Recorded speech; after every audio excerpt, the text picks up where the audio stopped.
Welcome to Luca is a Billionaire, where the only thing I invest in is your answers. You start by powering off the Rog Ally and removing any power source. This prevents shorts.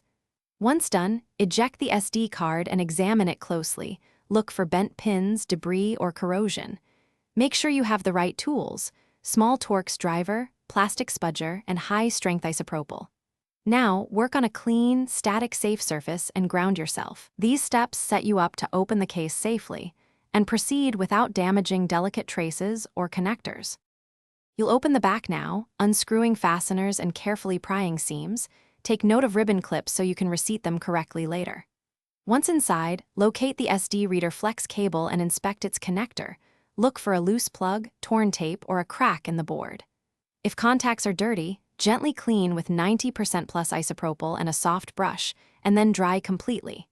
If the cable is damaged, replace or trim and reinsert, because a poor connection is the usual culprit. You reassemble the unit carefully, making sure ribbons are fully seated and screws snug, but not over-torqued.